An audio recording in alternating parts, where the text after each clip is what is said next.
그는 저 자연의 일부로 살고 싶습니다.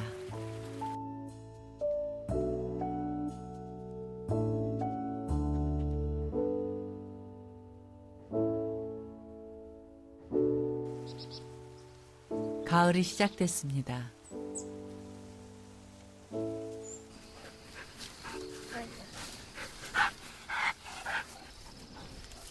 오늘도 진돗개 2마리와 산책을 나섰습니다.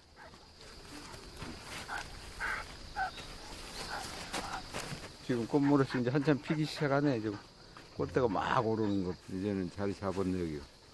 여기가 내년쯤 되면 뭐, 여기가 완전히 꽉 차겠는데, 꽃무릇으로.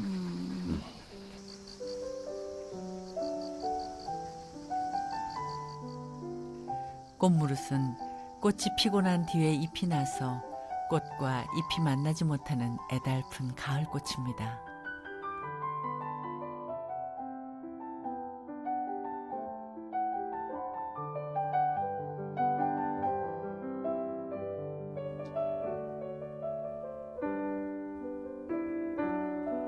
한 계절이 떠난 자리를 다음 계절이 부지런히 채웁니다. 이거는 예쁘게 핀다, 지금. 어이, 가서. 부용도 그중 하나입니다.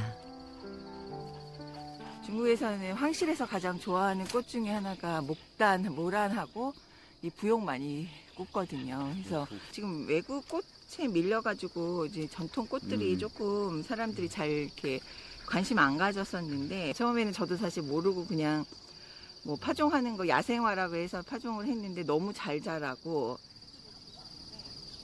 새로운 꽃을 발견하는 건 정원이 주는 즐거움 중에 하나입니다.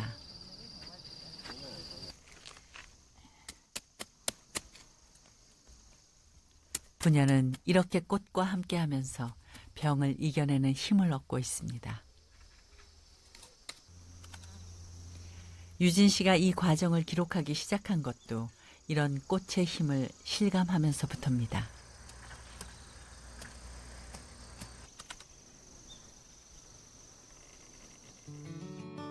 평생 책상 앞에 앉아있던 아버지와 호미질 한번 해본 적 없는 엄마가 잡목과 풀투성이었던 땅을 지금의 정원으로 만들기까지 지난 10년은 작은 기적을 일군 시간이었습니다.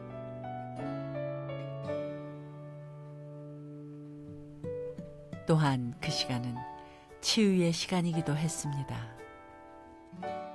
아프시는 것 때문에 일하지 말라 그러곤 하다가 그게 엄마 아버지한테는 어떻게 보면은 이제 시간을 이기는 방법인 것 같아요. 그래서 그 시간을 기록하는 게 저한테는 더 의미 있는 일 같아서 제가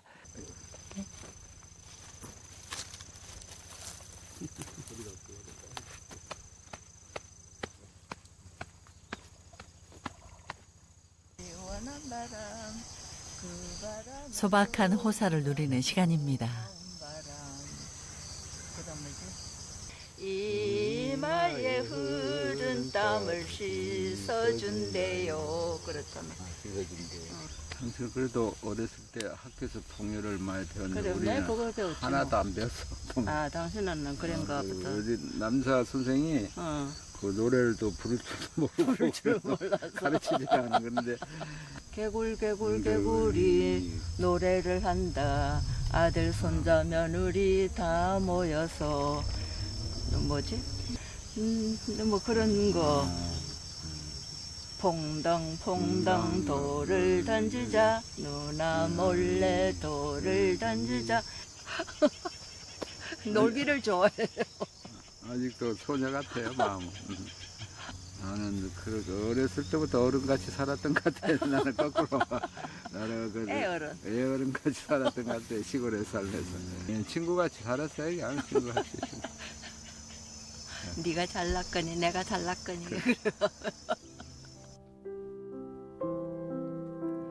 같은 학번 동년배로 만나 친구처럼 함께한 지 꼭 50년.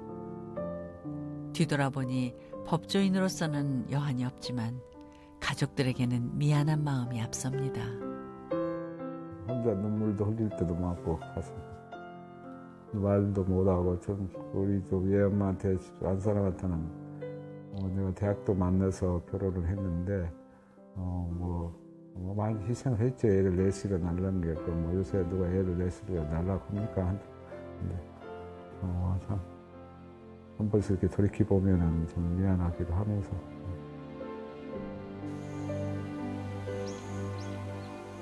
아버지가 자리를 비웠습니다.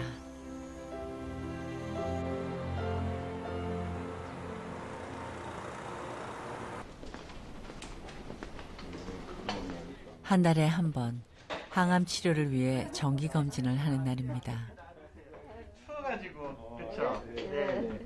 네네네 그때 한번 찍어보겠습니다. 그래서 이렇게 보이는 게 옅어지고 이렇죠. 전이된 암이 면역 요법으로 잘 다스려지고 있는지 살펴야 합니다.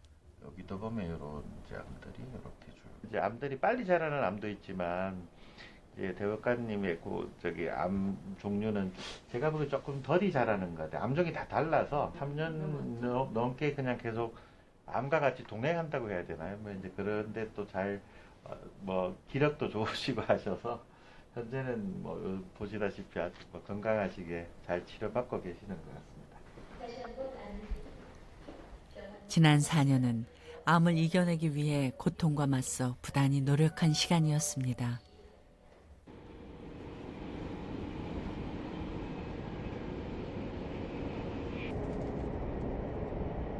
다시 정원으로 향하는 길.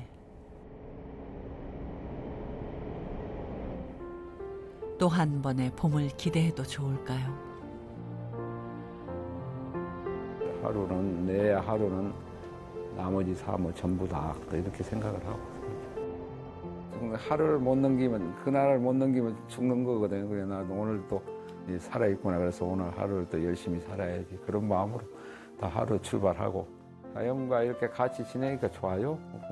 그동안 그냥 재판만 한다고 참 뭐 그랬는데 이렇게 딱 다 놓고 자연 속으로 싹 돌아오니까 그걸 또 제가 더 인연을 맺었던 땅이잖아요. 여기서 출생하고 어려서 뭐 여기서 지내고 그러니까 저 하늘이냐 저 야산이나 들판은 뭐 그 옛날 내 어렸을 때는 하나도 변함이 없이 그대로잖아요.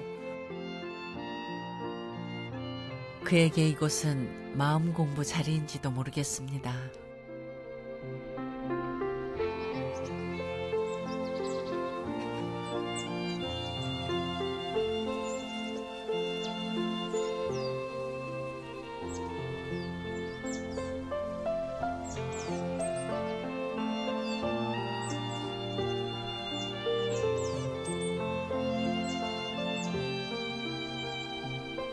오래 기다린 벗들이 돌아왔습니다.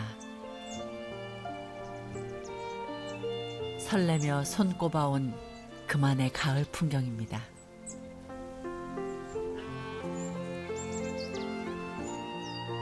가자.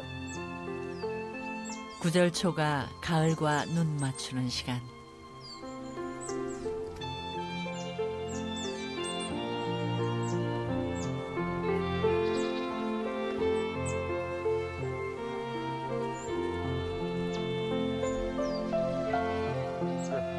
가자. 정원의 사계 중에서도 가장 빛나는 한때입니다.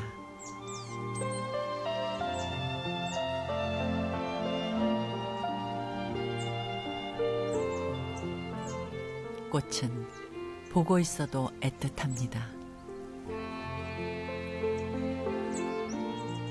아침에 이렇게 해 뜰 때 해 받으면서 이렇게 하면 마음이 편해지고 힐링이 많이 되고 하고 이제 꽃 보면서 이렇게 이제 마음을 편안하고 그래 좀 행복감을 느끼니까 좀 그 건강도 많이 좋아지는 거 아닌가 그런 생각이 좀 들어요 지금.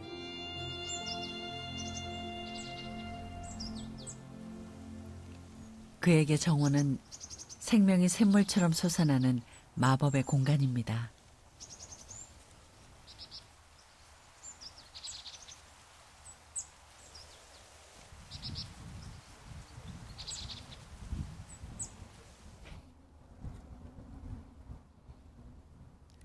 정원이 숨 죽이기 시작했습니다. 겨울의 문턱입니다.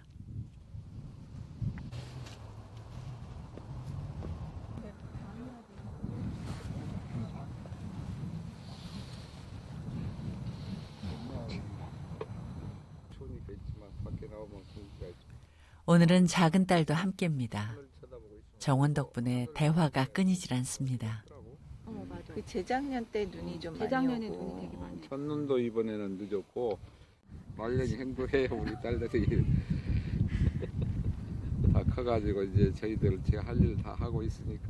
해마다 보면 꽃들 막 피고 그런 때 이거는 도대체 보통 사람이 하는 일은 아닌 것 같아 진짜로. 이거는 정말 나 그래서 그림을 그린다면 정말 엄마 아빠를 슈퍼맨 슈퍼우먼을 복장을 만들어서 여기다 딱 이렇게 그림으로 그려 남겨두고 싶었어요 진짜. 그림을 잘 그리는 작은 딸이 아버지를 화폭에 담습니다. 그런데 뒷모습입니다. 근데 어렸을 때도 아버지 등을 보면 되게 큰 존재 같더라고요. 그래서 뭐 사람 자체가 저는 정면보다 사실 등을 좋아하는 걸 수도 있는데 아버지 그 뒷모습이 되게 좋아서 그걸 좀 담으면 좋겠다고. 어려서부터 자주 보던 아버지의 뒷모습.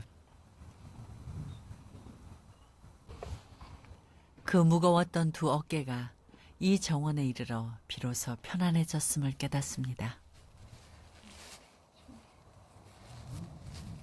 나중에 10년 뒤에 한번 여기를 보면 되게 눈물 날 것 같아요. 그냥 모든 게 다 담겨져 있으니까.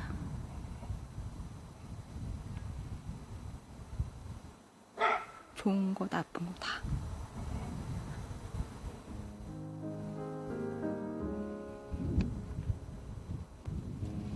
그냥 한 사람과 한 가족의 인생 자체가 다 있는 것 같아요.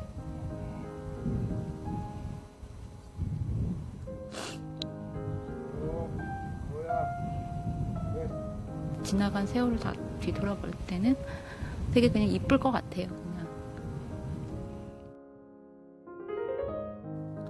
세월은 그냥 흐르지 않습니다. 지난 세월을 보면 알 수 있습니다.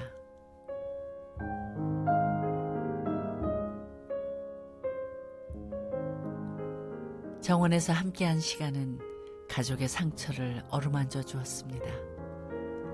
그것은 자연의 선물이었습니다.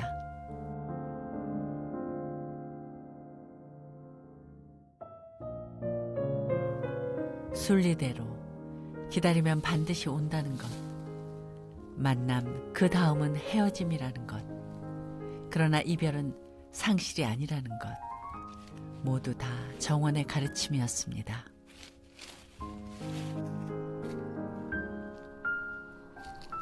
나무 같은 삶을 살 수 있으면 좋겠다는 생각을 많이 하죠. 그 뭐지 추위와 더위와 이런 걸 다 이겨내고 이른 봄에 또 새 잎을 피우 나무를 기르면서 많이 배우죠. 오늘도 자연 앞에서 겸허해집니다.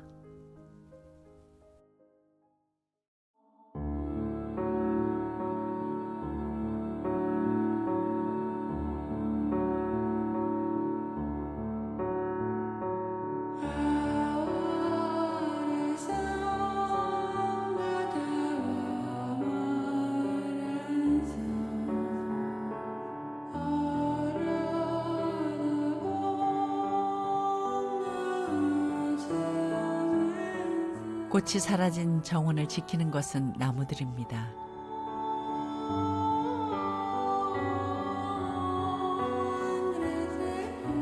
겨울이라고 내내 손 놓고 있는 것은 아닙니다.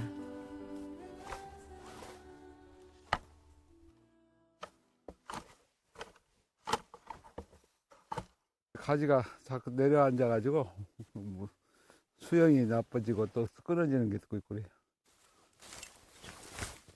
눈이 자주 내리는 고장이긴 하지만 이렇게 쌓인 것은 오랜만입니다.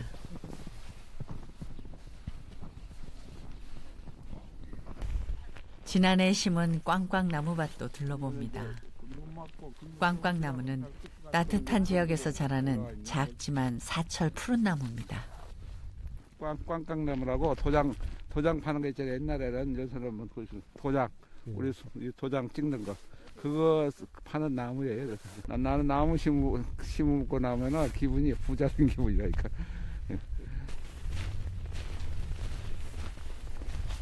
국은 정원도 솔밭도 온통 눈밭입니다. 놀라운 건 그 가운데에도 생명이 깃들어 있다는 것입니다. 누구냐? 이틀 자꾸 잘라야지. 추운데도 살아나는 거 대단한 거야. 구두처럼. 소나무 밑에서 다 살아남잖아. 이렇게. 뿌리가 약한데.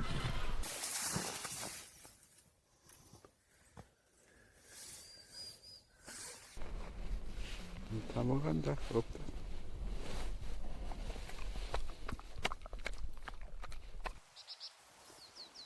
봄, 여름, 가을, 그리고 겨울. 생각해보면 인생도 다르지 않습니다. 겨울에 눈이 온다는 거는 정말 심스러워요.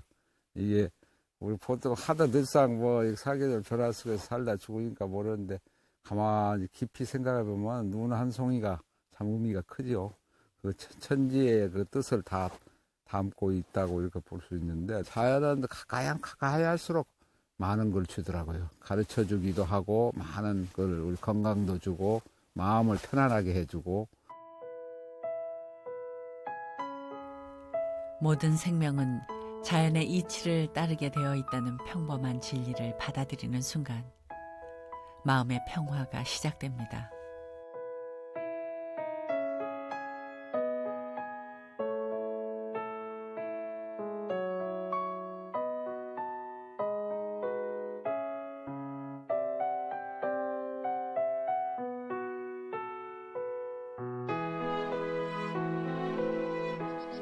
봄의 전령사, 봄 까치꽃이 피었습니다.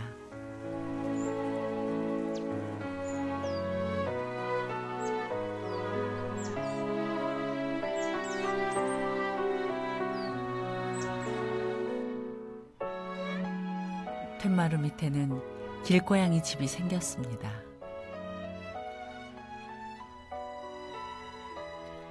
덕분에 아침마다 눈인사를 나눕니다. 왜요?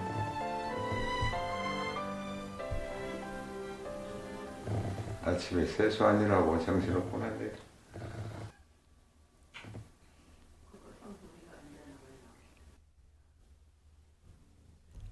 이젠 고양이도 정원의 일부입니다. 만들어주니까 이게 자기 집인 줄 알고 어떻게 애들이 집도 없이 사는 애들인데 들고양이 단순하게 사는 것도 괜찮겠다. 너무 복잡하게 살지 말고 애들같이 그냥 마음 편하게 사는 방법 이런 거라면 단순하게 살아야 한다는 생각이 좀 들더라고요. 또 많은 걸 얻었어요. 애들 사는 걸 통해서.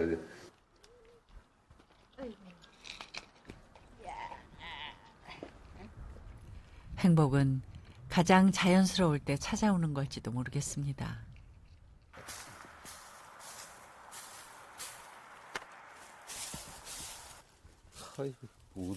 지난 여름 땀 흘리며 심었던 수선화가 피었습니다.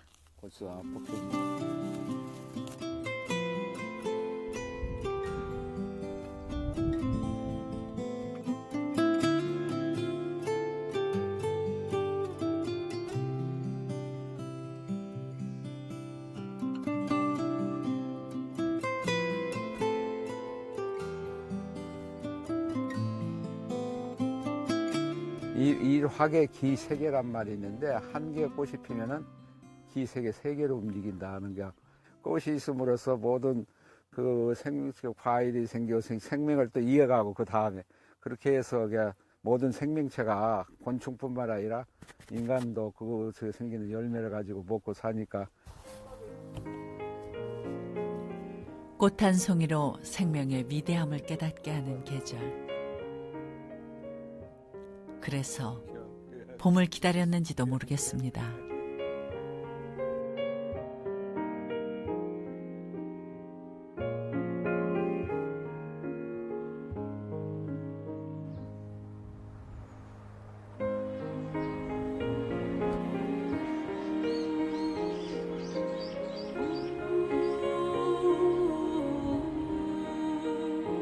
더할 나위 없는 봄입니다.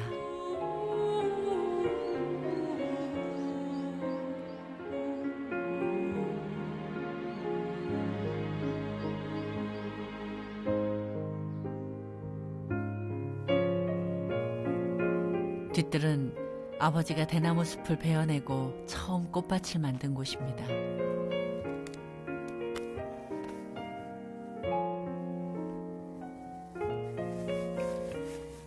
아버지가 이때를 되게 좋아하시더라고요. 이 철쭉하고 꽃잔디가 제일 많이 필 때라서. 유진 씨와 동생은 얼마 전부터 아버지의 정원을 모두의 정원으로 만들기 위한 준비를 하고 있습니다. 아버지의 평소 바람이었습니다.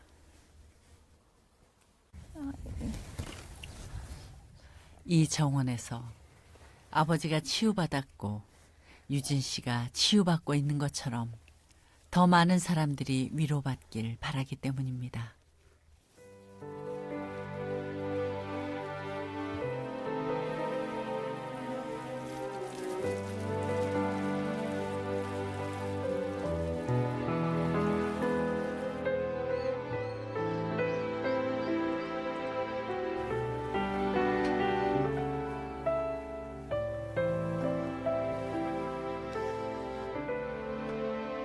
생각해보니 이 정원은 아버지가 남기실 위대한 유산일 겁니다. 아프거나 힘들 때 이곳에 와서 마음을 힐링하고 치유할 수 있으면 그러고 나서 세상에 나가서 또 다시 살아보자 그런 희망을 조금씩 가질 수 있는 공간. 그렇게 된다면 뭐 더 바랄 게 없겠죠. 아버지의 정신은 항상 여기에 깃들어 있을 것 같다는 생각이 들어요.